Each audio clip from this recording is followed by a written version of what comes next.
live This stream. conference will now be recorded. And then viewing the recording later on, if that works better for you too. Thank you for that. For that additional bit of information. Let's go ahead. We don't have so many people attending that it will be overwhelming to do introductions. So what I'd like to suggest is that we do a very quick introduction. Please just say your name. If you work for a city who's a participant in the Utah 100 communities, please indicate that. If you don't work for one of the participating cities, but you're interested in our effort to create the Community Renewable Energy Program, please just say your name and which participating community you're joining us from, if you are.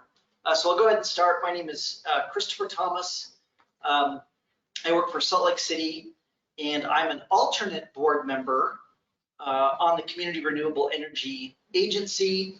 And I see that Salt Lake City's primary board member is also on the line, council member and chair of the Community Renewable Energy Agency Board, Councilmember Dan Dugan. So let me just quickly hand it over to you, Councilmember Dugan, for a quick, if you would please just introduce yourself. Thank you, Christopher, and thank you everybody for joining this orientation, and also for joining the agency or the board. It's very much appreciated.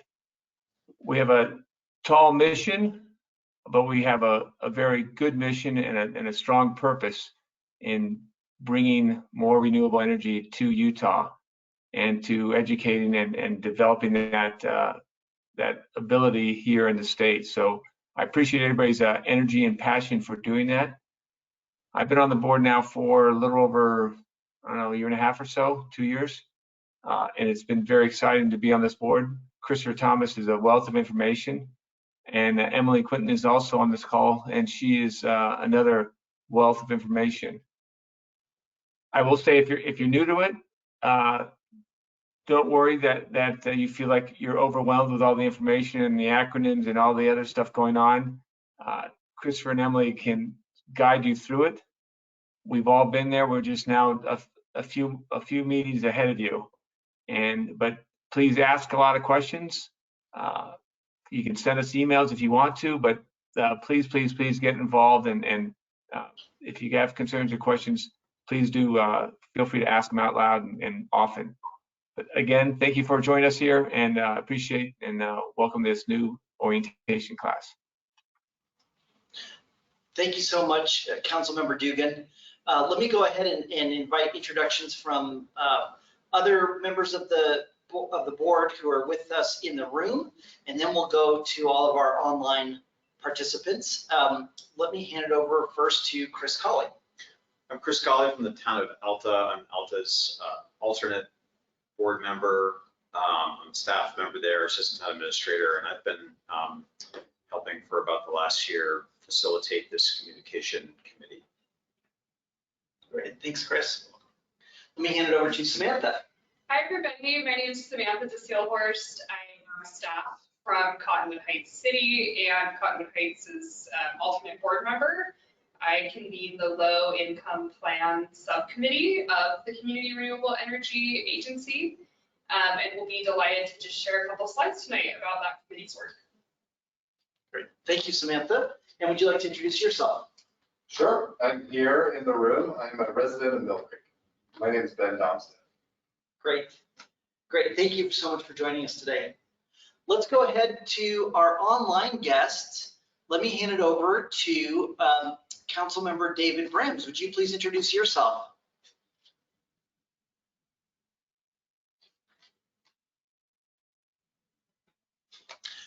Happy to be here. I'm a township council member in Immigration Canyon. And we just recently joined, and I'm here to learn as much as I can about the program and pass that back to my group. Great. Well, we were so pleased to see that Immigration Canyon Town Council joined. It's great to have you with us. Let me go to next on the list to Dominic.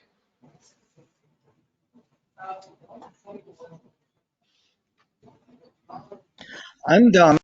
I'm part of the Sierra Club in Salt Lake City. I live in the Park City area, and I've been working with Emily, Joan, Louise, and Lindsay, as well as Alexandria, to help with the communities in my area, which includes Camas, Colville, Oakley, and Park City was already a participant. So that's what I'm going to be putting my efforts in with the Salt Lake City Sierra Club. Wonderful. Thank you so much for joining us. It's great to have you with us. We've already heard from Councilmember Dan Dugan, so I'll go to the next name on the list. Ed Stafford, would you please introduce yourself to the group? Yes, thank you. My name is Ed Stafford. I'm a marketing professor at Utah State University. I've been working on renewable energy issues in Utah for 20 plus years. I helped get the Spanish Fork Wind Project in the ground, and I'm right now studying the Community Renewable Energy Agency and how it's unfolding for academic research. Well, it's great to have you with us. Thank you for joining. I'll hand it over to you, Emily.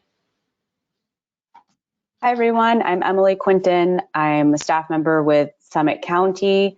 I am our alternate board member to the agency, and I serve as the secretary. So I'm really thrilled to see some folks joining that I've just been in touch with by email so far. And I'm glad to be here this evening. Thank you. Great. Thank you, Emily. And let me hand it over to you, Holly. Hello, everyone. My name is Holly Smith. I'm a staff member with the City of Holiday, and I am an alternate board member with the agency, and our city is participating. And I also have the pleasure of serving on the Communications Committee. Thanks.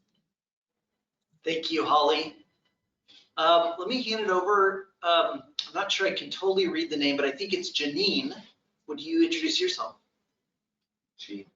Oh, Jean. My apologies, Jean.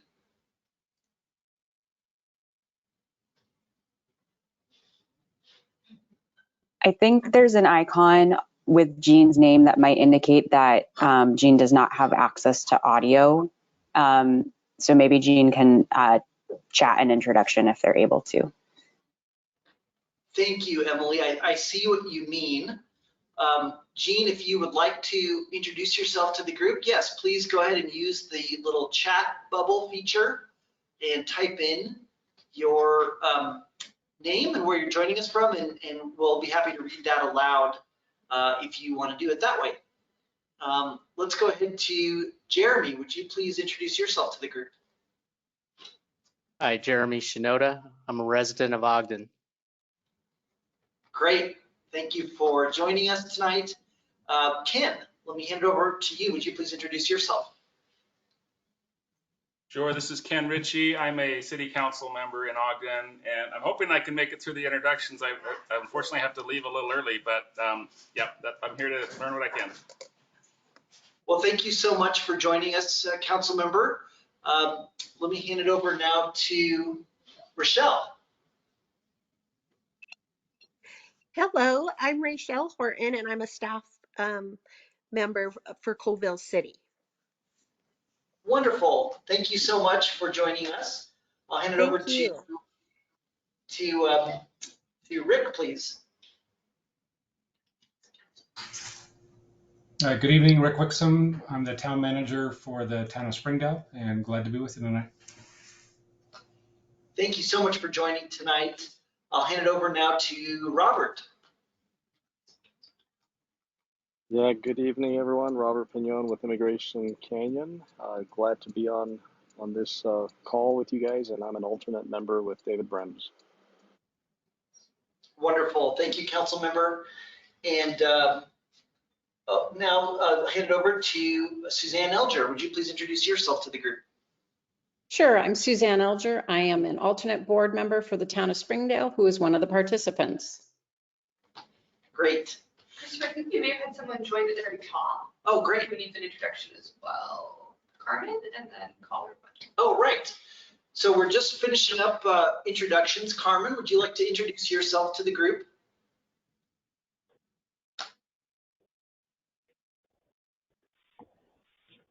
Sure. Carmen Valdez, Policy Associate for Heal Utah, just a nonprofit advocate for the program. Thank you. Thank you, Carmen. And it looks like we do have one caller. Carmen, I don't know if that's you that's the caller or somebody else the caller who would introduce yourself, please.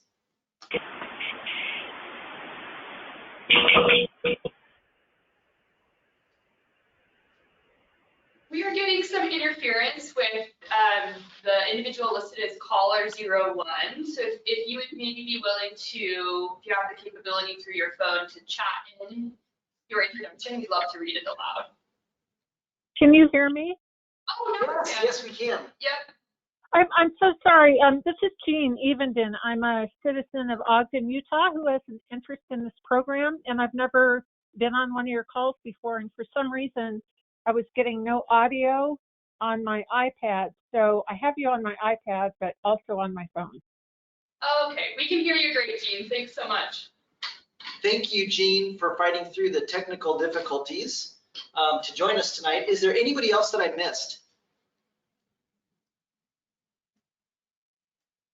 Okay, well, good. Let's go ahead and continue on. Tonight, the Communications Committee is hosting an orientation and update on the Community Renewable Energy Program. We've invited tonight folks from, different perspectives. So some are board members who are learning some orientation type information. We have community members joining who are just interested in hearing an update about where we are in the program. So thank you all for joining. We're going to hope to provide information that is relevant to you, no matter whether you're on the board or you're a citizen that's interested. And then let's, if you're a resident who's here and interested, and let's go ahead and begin our slideshow. We'll have to see how to do question and answer. I think it may work easiest if we address questions at the end. I think if you do have a question in the meantime, please, and you're online, please go ahead and put it in the chat. That way you won't forget it. I guess if you're here in the room, please just try to remember your question. We'll get to it at the end. If there's something that's really burning that you just need a clarification on, we'll try to address it quickly, but I don't want to interrupt the flow too much. And Samantha, who's going to be presenting some slides, has to go at a particular time. So that's why we want to kind of keep ourselves moving. So with that, let me bring up our slide deck. And let's see here. Would somebody online give me a thumbs up if you can see the slides? Oh, I just closed you all away. Oh, I see. Okay, I do see some thumbs. Great, thank you. I'm going to hide you all. They're not in presentation mode yet, just FYI. Okay, I think I'm going to not leave it. I think I'm going to not do presentation mode, Emily, just because I want to be able to get back quickly to all the faces. But if you are having trouble seeing any of the content, let me know and I'll switch it up. Okay, so here's the agenda we're planning to cover tonight.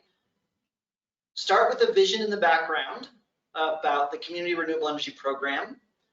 Then I'm going to go over just an overview of some of the key requirements. Then, especially for our board members, I'm going to talk about voting and the cost to participate in the agency and what those costs are meant to cover. And then we're going to talk about how the agency is structured and its committees. And then each of our committees will present a few slides about what our committees do and some updates related to our committees. And then we've got time for questions and comments at the end. So I'll go ahead and move to the next slide. So what is our vision and what is the background of this program? Well, the goal here is to create a net 100% renewable electricity program that's available to all of the homes and businesses of participating communities.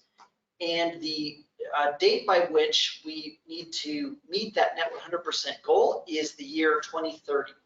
So we'll talk about this later, but we're currently envisioning that we will slowly and steadily build up, not slowly, we'll steadily build up resources so that by 2030, we hit that net 100% renewable electricity goal. And there's a whole slide devoted to this, so we'll be able to dive into that more later. Here's some background about the program. So this is a unique to Utah program that we are now creating following enabling legislation that was passed by the Utah State Legislature back in 2019. This legislation creates a pathway that at the end of it, our residents and businesses can choose net 100% renewable electricity as their power source by 2030. One of the reasons that a lot of communities join this effort is that typically it's really only Rocky Mountain Power, which is our main utility provider, our main electricity utility provider, who gets to make all the decisions about where our electricity comes from. So with this program, we have a very unique opportunity to influence decisions about where our energy comes from, and this, importantly, will be energy that will be injected into our own grid that we use every day as customers of Rocky Mountain Power. And this program is substantially different than the existing renewable energy options that our utility provides. It's different because it is of a much larger scale. It allows much more decision-making input in terms of the scope, and it is accessible, designed to be accessible to everyone in participating communities. We also call this the Utah 100 program because it's just hard to say community renewable energy program 100 times.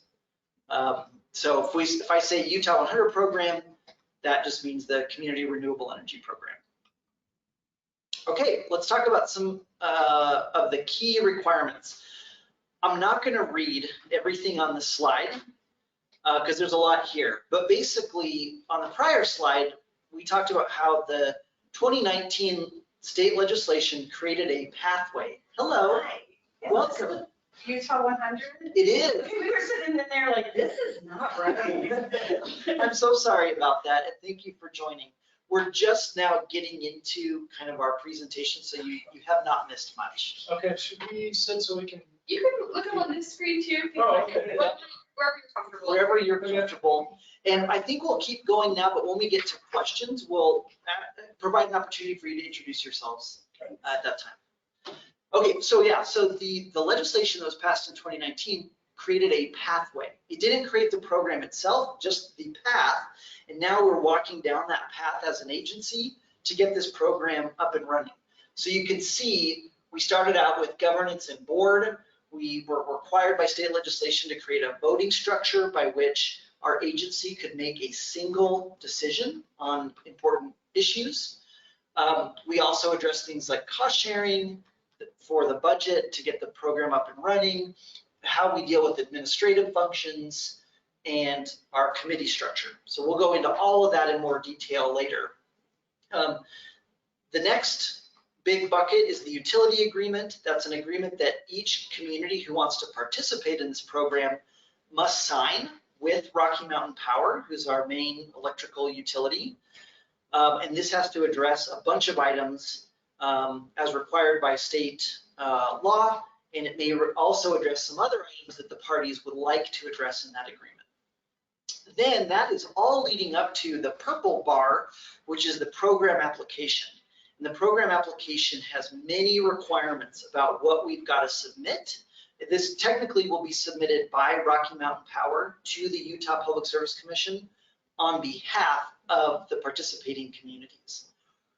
And the Utah Public Service Commission, if you've never heard of them, they basically make all the decisions that have to do with our statewide utility bills. So, you know, Rocky Mountain Power or Dominion couldn't simply, you know, raise people's bills or do things like that. They have to go through a process where the commission reviews and approves. So that's the same type of process that our program will need to go through. and I've listed some of the requirements that have to be submitted. And then finally, there is a program adoption. So that's the green bucket. If and when the commission approves the program application, there's a final voting step, which is that all the participating communities, to finalize their participation, must pass an ordinance within 90 days of when the commission makes its decision. So that's the last step.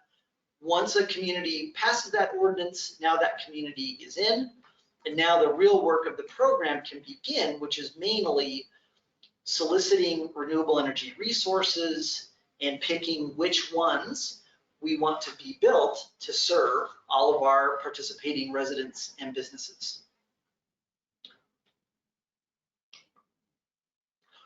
This is hopefully simpler a depiction of the timeline. So we started with launching the agency, getting our structure in place. We're now, where the blue box is with numbers 2 and 3, we're now designing the program through a series of meetings with Rocky Mountain Power and state regulators. We're going to be developing a cost projection. What would it cost to participate in this program for individual homes and businesses? We're developing low income plans. You'll hear an update from Samantha about that. And then step 3 is, once we've got all that done, Rocky Mountain Power will file the program application with the Public Service Commission for their review and approval. So then hopefully by 2023, that program would be approved by the commission. Each community that wants to participate will pass an ordinance, finalize their participation, and then that lays the groundwork for steps 5 and 6, which is when the program will start to procure energy from new wind and solar farms, batteries. There's a bunch of that are eligible. And then before people's utility bills would reflect that they're part of the program, they are notified about the program and given a choice to opt out if they do not want to participate. And that covers a window of about 5 months. So everybody's required to get 2 letters in the months preceding when the program begins. People can opt out. And then there's another 3 months after the program starts, 3 billing cycles where people could get their bill, and maybe they ignored the letters they got, but now they see their bill and they're going, what's this community renewable energy program thing? They could opt out within those 3 months. Okay, so that's kind of the overall timeline. And now I'd like to turn our attention to voting. So as I mentioned on one of the previous slides, the state law said, look, we want to open this opportunity to interested communities, but they've got to have a way of making decisions. We're not going to make 18 different versions of this program for 18 different communities. We're going to make one program that 18 communities can decide to be a part of.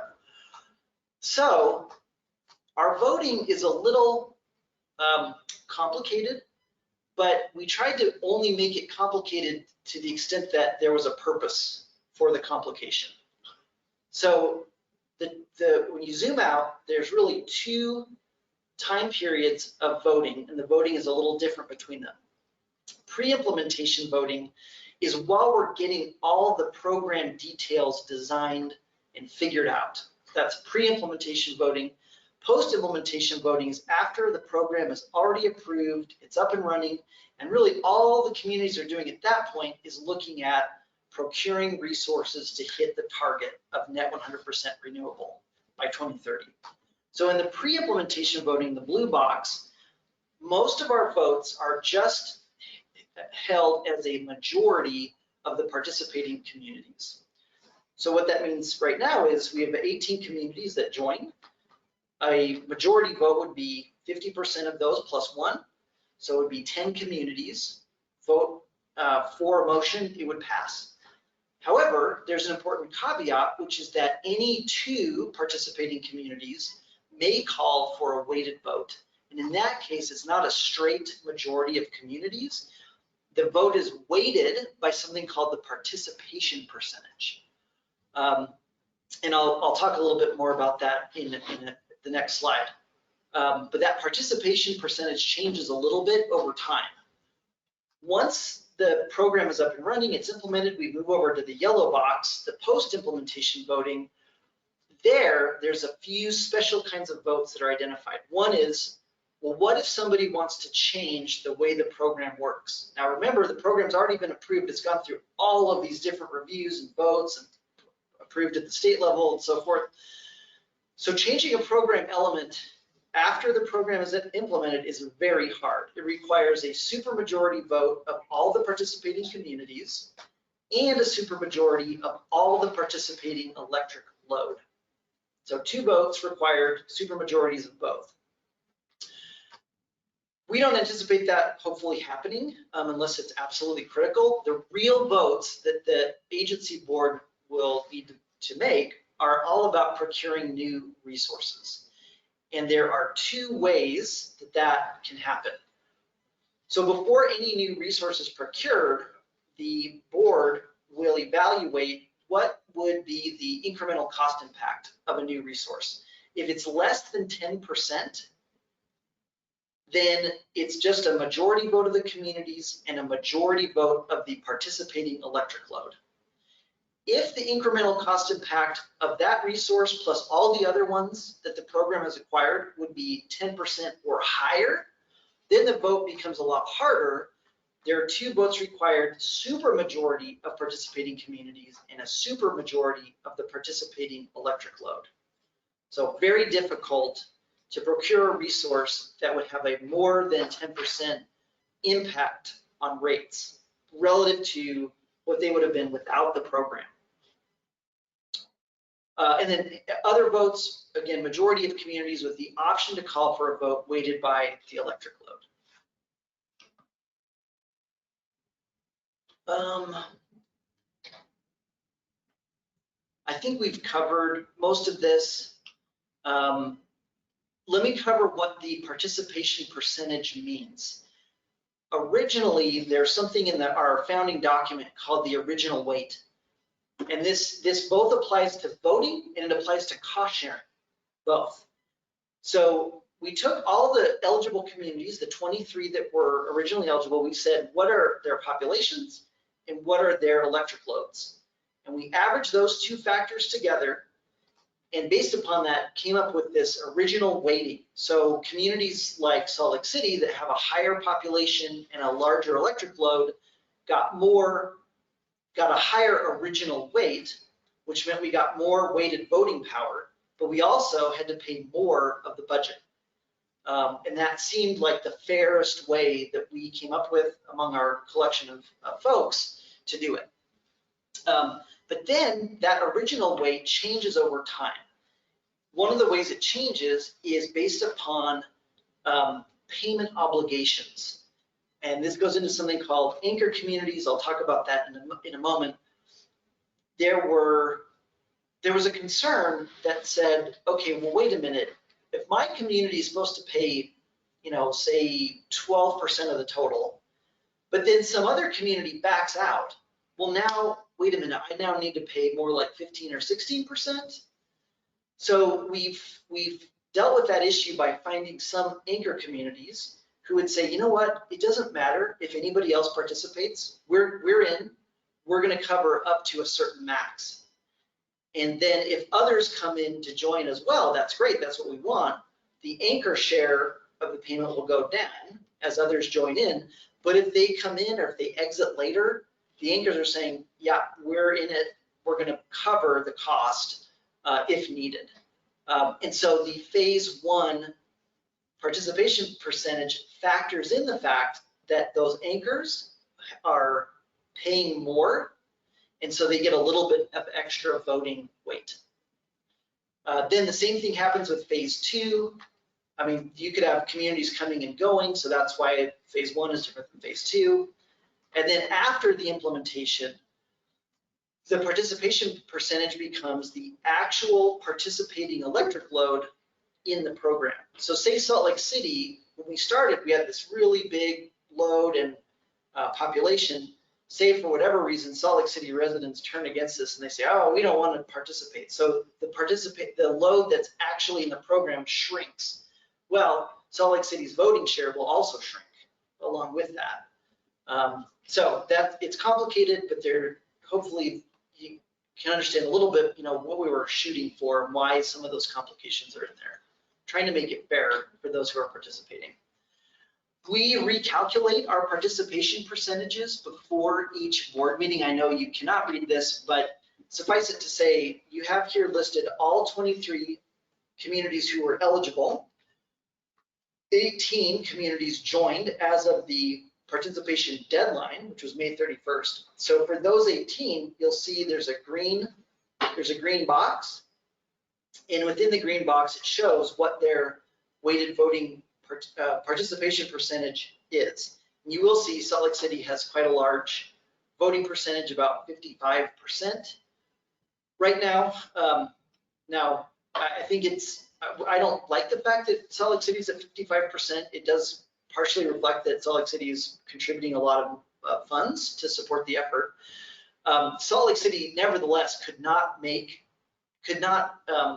decide an issue by itself. That's because it takes at least 2 communities to call for a weighted vote. So if Salt Lake City went, power crazy, was like, we're going to vote this way, we'd at least need one other to call for a weighted vote with us. I will also say there's not a single vote that has happened so far that has been decided by a participation percentage. They've all been straight community majority votes. I think we all hope that it continues that way. Because, let me just say one more thing, because if the board starts making decisions that the communities don't support, they can exit. They can exit back out. And I think we're all served by the program being larger and accessible to more people. Okay. I think we've covered these pretty well. The post-implementation voting, really hard to change program elements after the program is approved and up and running. Renewable resource votes always require 2 votes. If it's less than 10% incremental impact, requires a majority of communities and a majority of the participation percentage. If the rate impact is projected to be 10% or more, now you need 2/3 of all of the participating communities and 2/3 of the participation percentage. So it becomes much harder to do. This is just showing the same information in a tidy chart, but I don't think we need to spend any time on it. You've already heard us talk about this a bit, but we've got 2 kinds of board members who sit on the board of the Utah 100 communities. The primary board member must be an elected official. And if that primary board member is present at a meeting, they're the only one who can vote on behalf of that community. So council member and chair, Dan Dugan, he's been at all of our meetings. He's our primary board member, so I don't have a vote. However, if Councilmember Dugan was not present, then I, as an alternate board member, I'm not elected, I'm just a staff member, then I would be able to vote on matters if the primary board member is absent. Okay. Let's talk about costs. So I think this is a good question. People say, well, why do local governments need to pay these startup costs to get the community renewable energy program up and running? Well, the way I read it, the state law basically requires that. And that's because the state law says the program may not result in any shift of costs or benefits to any non-participating customers. So we couldn't go in and say, all right, all Rocky Mountain Power customers in Utah, you all fund our startup costs. Because the state legislature said that just can't happen. And so there had to be another funding source. And so through our negotiations, we decided, okay, if this is how we're going to fund it, we're going to create a budget. Our high-end cost estimate is $700,000 total. That includes $300,000 for the agency to hire our own legal and technical expertise, another $200,000 that would be used to pay for Rocky Mountain Power's expenses for implementing the program, if those should occur, and $200,000 for state regulators to hire their own third-party expertise. And that one is specifically called out in the state law that we have to fund those. So that's the startup cost of 700,000, and that's the one that we split apart by percentages, all based upon how big each community was in terms of population and electric load. There is one final cost that is not captured in the 700,000. That's the noticing costs. The noticing costs are attributable to each community itself. So we thought we don't really need to share that cost, because you can just go and say, well, in Salt Lake City, there's X number of customers. It costs Y dollars to mail each of those customers, so you just multiply it out. So those are the final costs that we anticipate being paid for by local governments that want to participate in this. After that noticing part, all the program expenses should be paid for just by those who are participating in the program and paying their bill to Rocky Mountain Power every month. So I said this, but I'll say it again. How will that 700,000 cost be shared? It's based on a calculation that averages each community's share of the total eligible population and each community's share of the total electric load. And then we spread it over 2 fiscal years to make sure that it was easier to pay. You can pay it in 2 installments instead of 1. The noticing costs are directly traceable to the number of customers in each jurisdiction, so those will be paid directly by that local government jurisdiction. And then we provided this budget guidance really early on.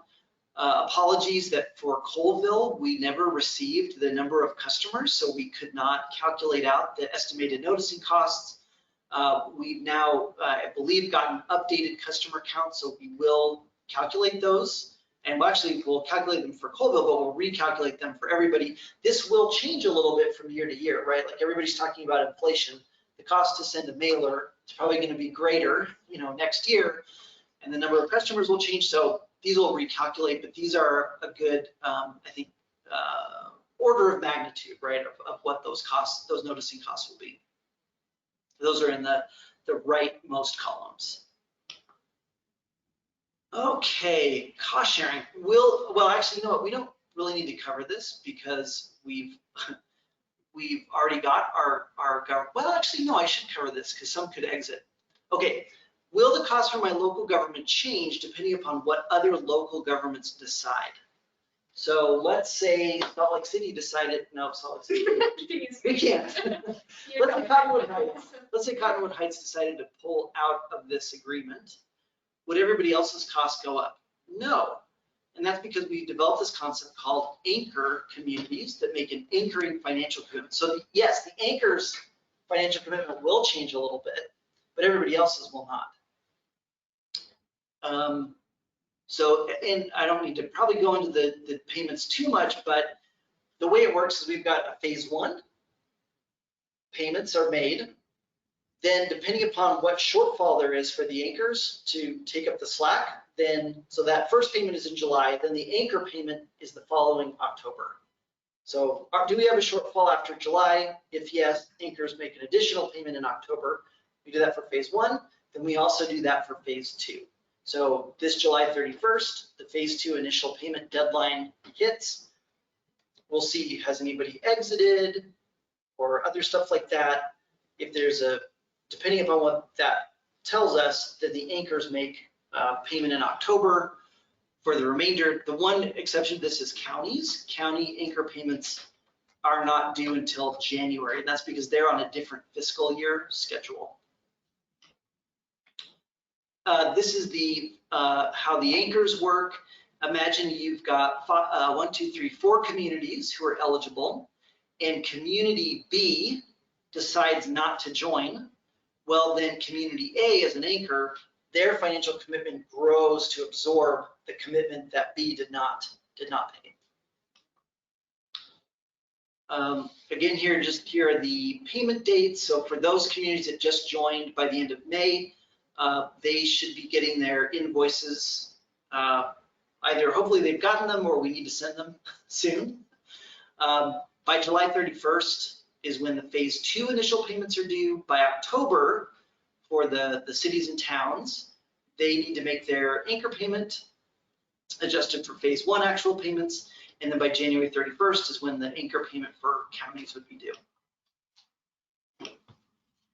Okay, let's talk about the agency structure and committees briefly.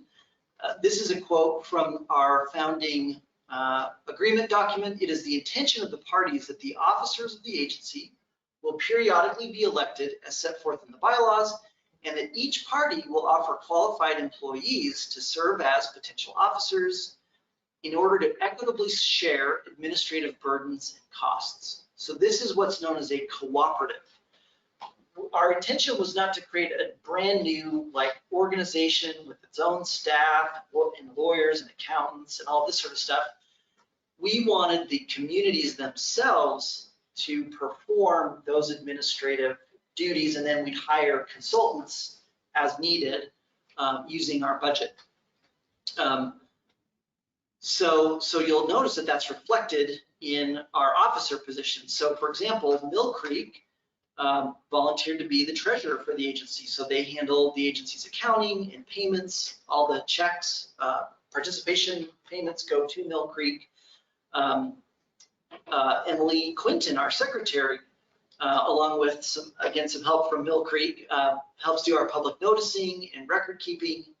And then most of our managing of consultants happens through the program design committee. So we'll talk about these committees in more detail later, but the point here is that it's a cooperative, not its own entity. Each community is lending resources to the agency to help make the mission of the agency happen. We have, as of the participation deadline, 18 communities who joined. Those are all the little yellow dots on that map. And collectively, we represent about 25% of all of Rocky Mountain Power's sales of electricity in the state of Utah.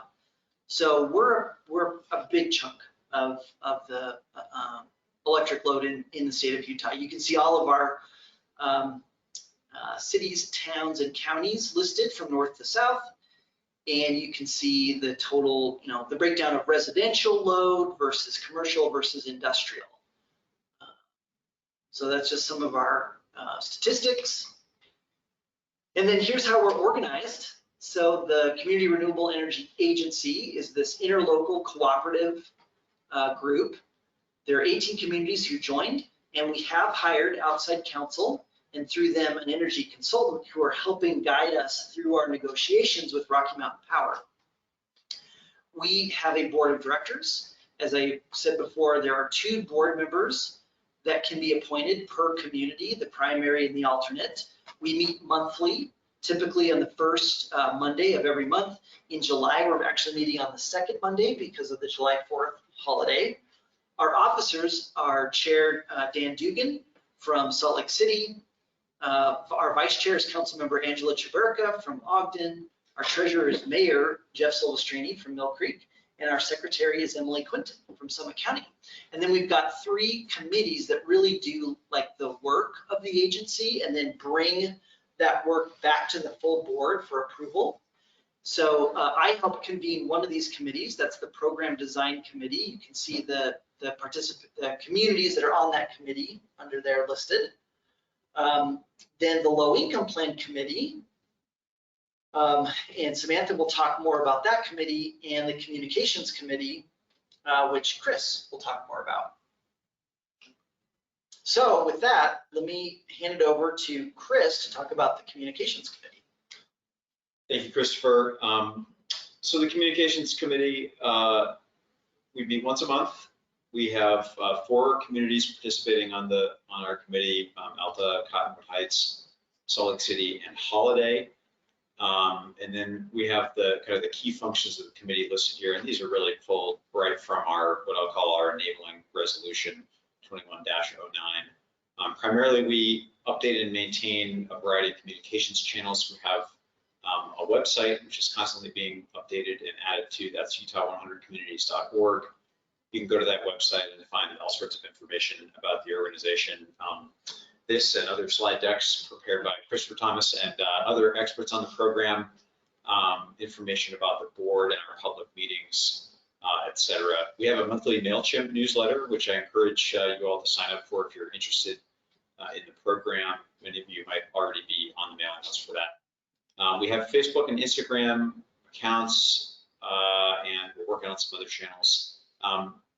We coordinate joint press releases between participating communities. You might have seen a sort of flurry of media activity in about the last month that occurred after the deadline for communities to join the agency passed, and we did work to get participating communities to share in a press release to generate some media attention. And then we work with interested journalists to put them in touch with board members from participating communities and things like that. And then, of course, we will be continuing to facilitate public awareness events. This event was came out of the board officers committee, and then our committee met to kind of get it up and running. So you can go to the next slide, which just shows a couple screen grabs from the website. Again, that's utah100communities.org. And then we have links to our Facebook and Instagram accounts there. One more thing I'll mention that I didn't put in a slide. We will play a major role in helping with that noticing requirement that Christopher has been describing. So once again, after participating communities pass an ordinance to essentially pre-enroll customers in the program, we will be facilitating the noticing process whereby we provide notice to all Rocky Mountain Power customers in participating communities about that opportunity to opt in or out of the program. So that's the communications committee. Great, and I'll hand it over to Samantha. Perfect. Well, thank you for those who are joining in person and also on our virtual meeting. And preemptively, thank you for excusing me a bit early. I'm pulling double duty meetings tonight, so I'll depart right after this. But I help convene the Low Income Plan Committee, and I wanted to share that kind of the key function of this committee is to meet one of the requirements that's spelled out in our enabling legislatures. So one of the steps that's required that we've talked a little bit about in getting the program up and running is submitting an application for approval of the program by the Public Service Commission. This application includes various details about the program, including a low-income plan from each participating community. So if we move forward one slide, this is going to look really small, but this is actually a screen grab from the legislation which enabled the program. And it spells out that the application we make to the Public Service Commission must include a proposed plan established by the participating community addressing low-income programs and assistance. Move forward one more slide. The low-income plan just aims to support this function. So we research and compile resources for best practices for protecting low-income customers from any potential bill impacts. We collaborate with community members and the other committees on low-income customer engagement. And we prepare a list of recommended elements to be included in community low-income plans, really to support communities in meeting that requirement, because it is a little bit daunting for a community, especially those that have small staffs, to be tasked with writing a plan on their own. So that committee is just here to support that function. You'll see the communities that serve on that, and we do meet 1 to 2 times monthly. So hopefully that's a good overview. Happy to answer any questions offline too. And thanks for having me. Thanks, Samantha. Sorry, we're running a bit late. Totally fine.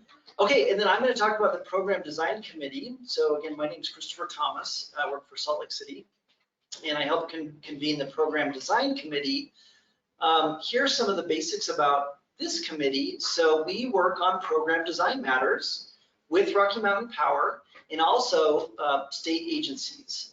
And we do this with the help of outside consultants, because none of us in our day jobs are tasked with being electric utility experts. So we really are glad to have been able to hire consultants using our budget who are experts in this field. The appointed communities on the Program Design Committee are Summit County, Holiday, Mill Creek, Ogden, Park City, Salt Lake City, and Springdale. This committee is very active. We meet 3 to 9 times per month. So there are typically 3 standing committee meetings. There are then 4 smaller, typically attorneys meetings, where we're meeting directly with our attorney and our analytical consultant. And then typically we have 1 or 2 meetings directly with Rocky Mountain Power and or state agencies. Our outside counsel is the law firm James, Dodge, Russell, and Stevens, and our analytical consultant is Energy Strategies. How will the program work? Well, at a very high level, the program will work by acquiring new sources of renewable energy that will then be plugged into our grid that we use as Rocky Mountain Power customers. That grid serves our homes and businesses, and that's how we benefit from the new renewable energy that our program acquires. So I've used this term net 100% renewable electricity by 2030. What that basically means is that if you take all the electricity used by everyone who decides to participate in this program, you'll get some number of megawatt hours. Well, by 2030, on an annual basis, that number of megawatt hours used in a year will be matched by renewable electricity, the same amount of renewable electricity coming into our grid in that same year. So it's not that we'll be matching every hour the electricity consumed and the renewable electricity provided, but it's over the course of the year that those 2 numbers will match, and that's what net 100% means. How we've envisioned meeting this 100%, this total amount of megawatt hours, is through 2 sources. So in the blue, you can see the blue bars are an indication of the renewable energy that Rocky Mountain Power has said it will be building between now and 2030. So you can see that it is set to grow, and that's merely because renewable energy is really cost effective.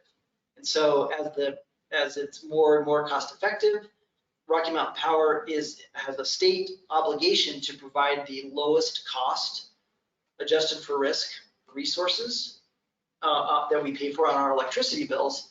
So that will be, if the future unfolds the way they've said, that'll be a pretty sizable chunk of renewable energy that our participating customers will already be paying for in our bill every month. But it won't be 100%. And Rocky Mountain Power said, we're not going to get to 100% renewable electricity. That's not our goal.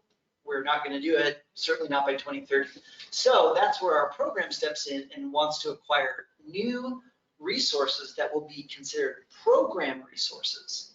These could be solar, wind, geothermal, hydro storage. Storage is typically batteries these days, but there's others that could compete, and energy efficiency. So basically, we want to be able to count the renewable electricity we're already paying for as Rocky Mountain Power customers, plus bring on some additional resources to reach the net 100% target. This is going to be a little bit complicated. The program, well, how you might ask the question, how will bringing online new renewable energy resources impact participants' bills? And this is not, all the details of this have not been decided yet, but this is the basic framework that we're approaching for now. And the way it works is you can think of this as costs and benefits. So each resource, say a solar farm, will have a cost associated with it, because there's just a cost of putting steel in the ground and buying the panels and setting them up. And so that's the red arrow that's increasing the cost. You can see less money, more money. So it's increasing the cost. But on the other side of the ledger, there's also system benefits that can be attributed to that new resource having been built. What are some of those benefits? Well, it's things like, look, if we build this solar farm, then we don't have to burn as much natural gas and coal, because the energy that those would have been supplying is now being supplied by solar. Especially right now, the cost of natural gas has gone up, at least doubled in the last year. So that avoided energy is meant to capture that. You're using this so you don't have to burn that. Same thing with avoided capacity. Rocky Mountain Power's got to build a system that's big enough to meet all the demand when that demand is the very highest. If the system's too small and it's smaller than that demand, that's when you have blackouts. We don't want that. So a resource that our program builds could offset or avoid the need for the utility to build some other type of power plant in the future. So that's another benefit. There's an avoided emissions benefit, a fuel risk benefit. Those I won't go into as much. The two main ones are the avoided energy and the avoided capacity.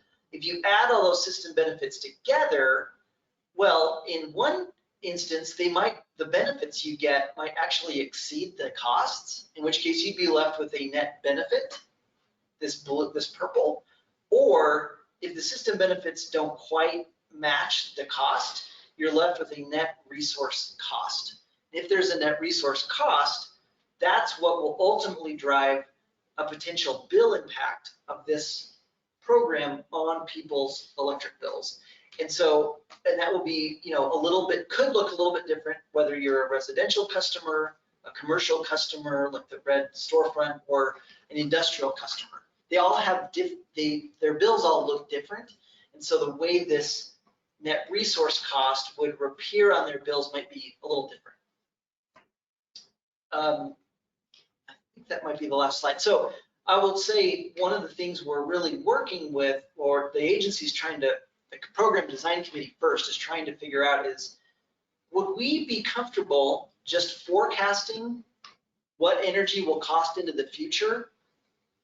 We know it's going to be wrong, right? You can guess, it's going to be wrong, but if you guess it, then you can fix it and you can say, well, we kind of know. We know what the cost is, we know what the benefit is, we lock it in.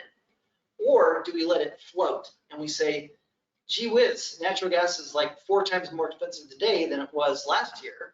So we're going to let this benefit change over time to reflect actual market conditions. That may be a little bit more financially advantageous, but it also has more risk. And so there's some trade-offs there. You can either have more certainty, maybe be a little bit less financially beneficial, or you can have more risk, which people don't like, but maybe you get a little bit better financial position. So those are the kinds of things that the program design committee is working through. I know we're almost at the end of our hour. I can stay a little bit longer if folks have questions, but let me just stop and ask, are there any questions or comments that anybody would like to make? Yes. Yeah, so we were considering putting solar panels on our home. How does this plan affect those people that are thinking about doing that? Is that something we should put off and wait until maybe this is going to supply perfectly 100% renewable energy? Why would we want to put panels on our home? Also, what if we already have put panels on our home? How could we participate in this and benefit from it as well? That's a great question. So I think the choice will be up to everybody. I have solar panels on my roof. I think if you're somebody who really wants to support renewable, this is just my personal view, not the agency, not Salt Lake City. My view would be on it that you get some unique benefits of doing your own solar system as opposed to having a utility-based program. So I think it's the fastest way to try to get to a net 100% renewable goal, because you could go and put panels on your roof, next month. You could also get some energy resiliency if you include a battery. And right now there's a tax credit, 26% income tax credit that would apply, I believe, both to the solar panels, and the battery. And so then if you set it up right, if the power goes out, the lines go down, you can still be having your lights on. So I think those are some unique benefits. I think if you've got a roof that works well for it, you can make the financing pencil out, or you can make enough for investment. I guess my personal recommendation would be to really study that choice. And then if that doesn't work for some reason, then look at this as your next best option. And so if someone already had panels, like you, for example, you already have panels on your home, do you get any kind of extra benefit from this program? So that's a great question. If my panels didn't totally cover my energy usage, then I might say, well, for that energy that I'm still getting from the grid, I want to be part of the program, so I know it's being matched by renewables. Or I might say, you know what, I'm already doing solar, so I'm going to opt out. You know, if I'm going to be automatically enrolled, but I'll just opt out because I'm already kind of doing my part. One thing that I think that the program design committee has talked about is, could our program potentially basically make a small payment to people who have their own solar panels and are part of the program? Because right now, usually nobody's taking credit for that renewable energy that's being sent back out into the grid, and it's being measured very precisely. So the agency might say, well, look, we want to buy that energy, or the renewable attribute of that energy, count it toward our goal, and then the person who's got the solar panels is getting a little extra financial incentive to do it. So we don't know for sure that will be amenable to all the parties and everything, but I think it's something we're excited to explore. Could that be one way that the solar farm is to actually give the individual houses the ability to sort of become a farm? So I'm not sure that, I think it would be very complicated for the agency itself to do a solar procurement that spanned several houses. But I think if those several houses on their own decided to go solar, then the agency could say, we're going to buy your exported energy and yours and yours and yours. And that would help us meet our goal, and it would help make the project pencil out a little better for those individual homes. Does that make sense? Yeah. So then that kind of leads me to my question about, this is all done through Rocky Mountain Power. So the program is sort of just a way to boost or get ahead of the slowness of that giant corporation doing this job. So we're just saying, we're tired of not being renewable, we're just going to go do it ourselves, right? Yes. And so the bill is still coming from Rocky Mountain Power. We're just more reassured that when we're charging our car, we're charging it with some renewable energy and not fuel. Yes. Okay. Yes. Yeah, I think it's the way I think of it is that this is probably the single biggest cut to carbon emissions that any of us could do. And that power comes from the community support and having the 18 communities, and everybody is part of the program unless they leave. So yeah, I think we're saying basically, we think it's important to have more of a say in where our power comes from, and we're willing to pay for it if it means there's a bit of an extra cost. So that's at least how I think about it. And you do have to realize we are 25% of Rocky Mountain Power's energy users. So we're not a small group overall. So I think this also will help us drive Rocky Mountain Power to diversify their entire portfolio. Yep. Thank you, Councilmember. Yes, please. I forgot. Oh, I'm sorry. That's okay. If you think of it, let me know.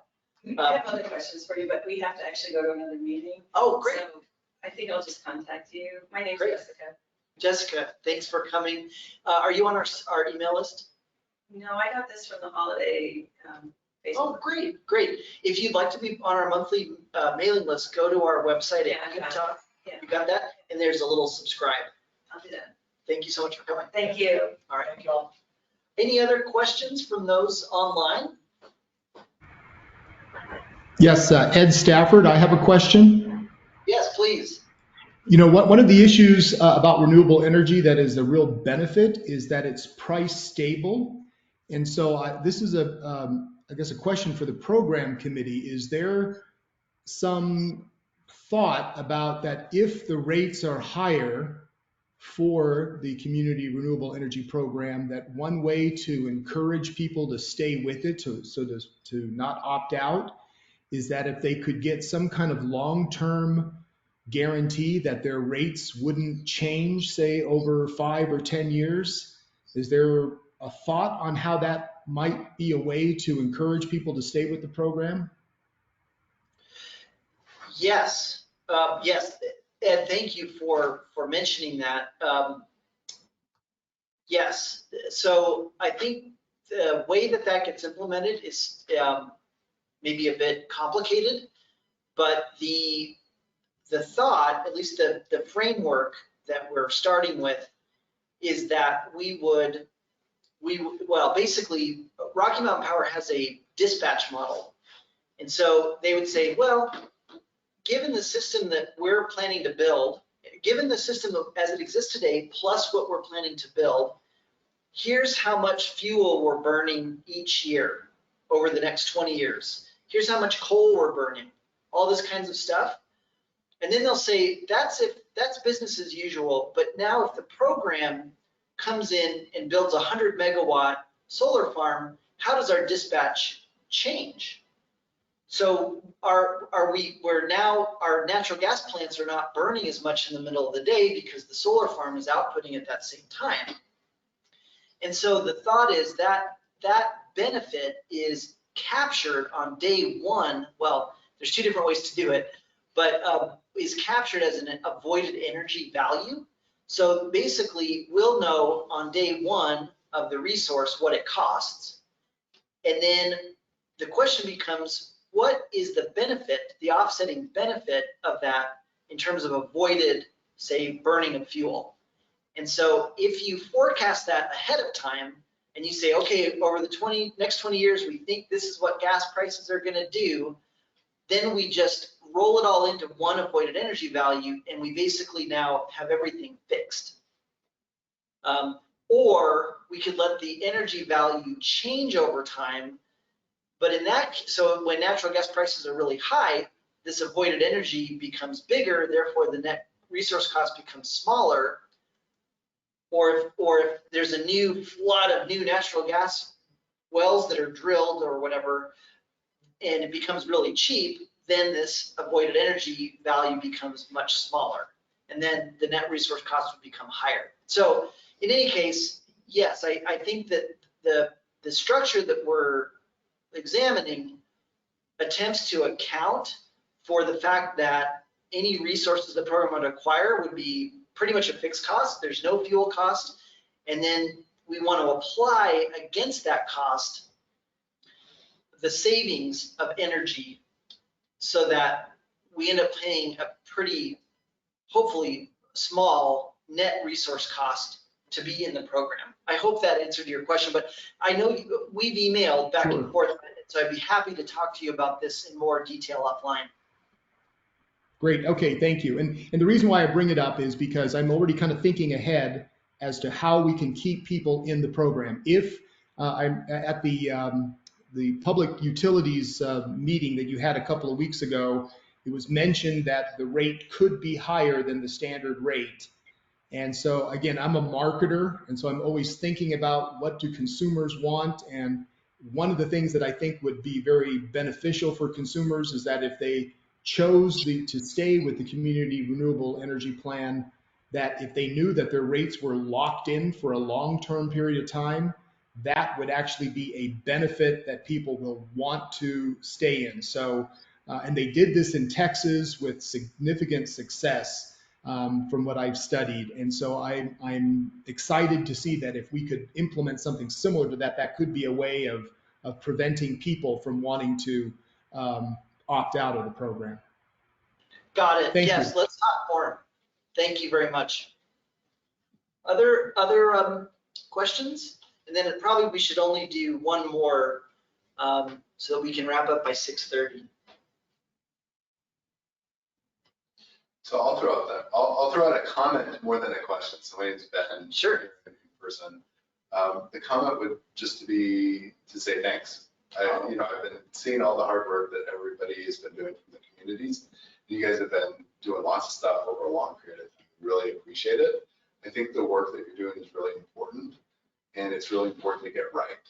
It's really important to get a system in place that can actually get us to where we need to be from a renewable energy standpoint, and to avoid huge cost overruns, to avoid big windfalls to Rocky Mountain Power, and just get it done right. So I appreciate the work that you're doing. Thank you so much. Really appreciate that. Christopher, can I ask one question? Sure. Conclude maybe. I wonder if you could tell us all in the meeting where we are on one of your program timeline slides, or otherwise, just sort of refresh our understanding of what work we've done so far and what's to come. Oh, yeah. So unfortunately, we've got a really detailed work plan that I don't have those slides in here. The simplified timeline is, let me just go back to it, is here. So we're hoping that by the end of this year, Rocky Mountain Power will file with our agreement. They wouldn't do this unless the communities agreed. We'll file on our behalf the program application to the Utah Public Service Commission. And the thing that's taking us a lot of time is both how we design the rate, and then all of these requirements where the law requires us to submit, different aspects. So we've got to come up, the really important things are, the low income plan Samantha talked about, we're working on that. Then it's the rate design, and once we've got the rate design, we can start to project potential costs of being in the program. So anyway, we're hoping to get all of that into a bundle submitted to the commission by the end of this year. Cool. Okay. Any other? We've just got 1 minute. Any other parting thoughts or questions? Oh, that's why. Thank you, Christopher. Thank you. Great. Thank you, Councilmember Dugan. Thank you all for attending. If you have other questions, please feel free to contact me. And I'll go ahead and stop the recording and sign off. Thank you all very much. Thank you. Thank you. Thank you. Yeah, thanks a lot. Appreciate it.